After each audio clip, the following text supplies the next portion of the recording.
नमस्कार, मैं हूं राधिका देशमुख। द भोपाल न्यूज में आप सभी का स्वागत है। कोरोना संकट, महंगाई और अन्य तमाम बड़े मुद्दों के बीच संसद के मॉनसून सत्र में जिस मसले पर सबसे ज्यादा बवाल है वह है फोन हैकिंग का मामला।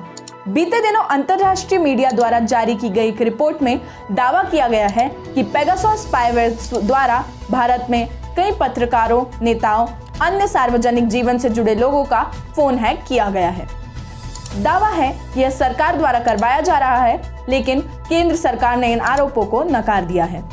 रविवार रात एक रिपोर्ट सामने आई जिसमें दावा किया गया कि इजरायली सॉफ्टवेयर पेगासस की मदद से भारत के करीब 300 लोगों के फोन हैक किए गए। इनमें पत्रकार, मंत्री, नेता, बिजनेसमैन और अन्य सार्वजनिक जीवन से जुड़े कई लोग हैं। यह रिपोर्ट वॉशिंगटन पोस्ट समेत दुनिया की करीब 16 मीडिया कंपनियों द्वारा पब्लिश की गई।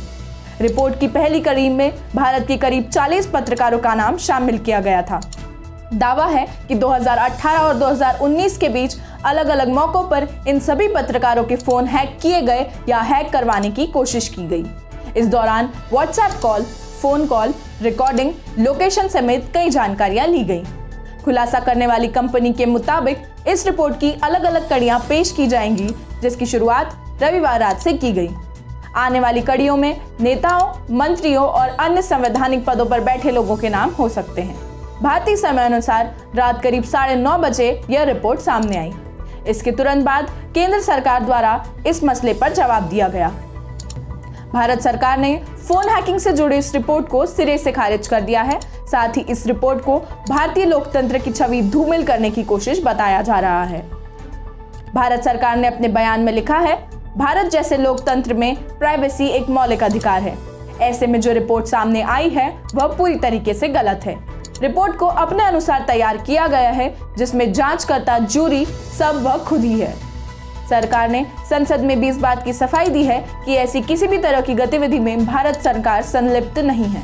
पेगासस स्पाईवेयर एक ऐसा सॉफ्टवेयर है जो व्हाट्सएप जैसे ऐप समेत फोन और अन्य लोकेशन को हैक कर सकता है। यह software Israeli company NSO group द्वारा डेवलप किया गया है।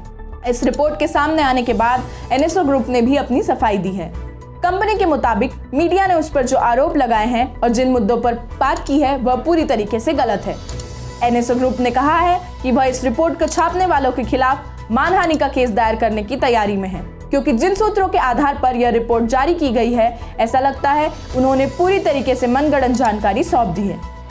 कंपनी का कहना है कि सिर्फ चिन्हित देशों की कानूनी एजेंसियों को वह यह सुविधा उपलब्ध कराती है जिनका मकसद किसी की जान बचाना होता है।